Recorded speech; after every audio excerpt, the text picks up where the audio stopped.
ఓం శ్రీ మాత్రే నమః. Welcome to my channel. ఈరోజు బహుళ ద్వాదశి. అన్నార్తులకు అన్నదానం చేయుట, బ్రాహ్మణులకు స్వయం పాకమొసంగుట శ్రేయోదాయకము. కార్తీక పురాణం 27వ అధ్యాయము. అంబరీషుని ఉదాత్తత.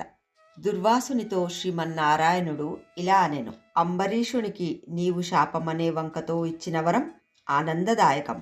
దీనివల్ల నాకెటువంటి ఆయాసము రాదు. వేదవాక్కు వంటి నీ మాటను నిజం చేయటానికి నేనే ఈ దశావతారాలు ఎత్తుతాననెను. లేని ఎడల బ్రాహ్మణునికి మర్యాద లేకుండా పోతుంది. నీవు వెంటనే రాజు వద్దకు వెళ్ళుము. తన నిమిత్తం నీకెంత కష్టం వచ్చిందని తనతో చెప్పుము.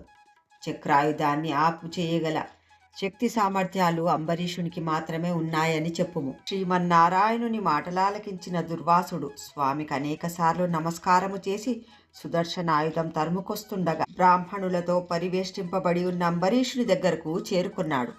కోటి సూర్య సమాన తేజంతో వెలుగుతూ తన వద్దకు వచ్చిన మునీంద్రుల వారిని చూచి నమస్కరించి, అతని కూడా వచ్చిన విష్ణు చక్రాన్ని చూచి, ఓ సుదర్శనమా, అర్హులై ఉన్న ఈ మునీంద్రుల వారు చంపదగిన వారు కారు. అతనిలో ఉన్న తప్పులను మన్నించి మునీంద్రుల వారిని రక్షించుము అని వేడుకొనెను.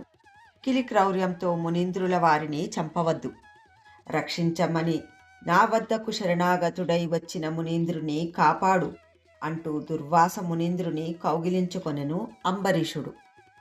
తర్వాత అంబరీషుడు దుర్వాసమునిని ఆలయానికి పంపెను. తాను ధనుర్ధారి అయి అరిదిగులు వదిలిపెట్టి ఆ సుదర్శనాయుధానికి ఎదురుగా నిలబడెను. ఆ విధంగా అంబరీషుడు చక్రాయుధానికి ఎదురుగా నిలబడి ఆ ఆయుధాన్ని చూచి తన మనోగత భావాన్ని వివరించసాగాడు. ఇది స్కంద పురాణాంతర్గత కార్తీక మహత్యమందలి 27వ అధ్యాయం సంపూర్ణం. తిరిగి రేపటి అధ్యాయంలో మళ్ళీ కలుసుకుందాం. నమస్కారం. Thank you.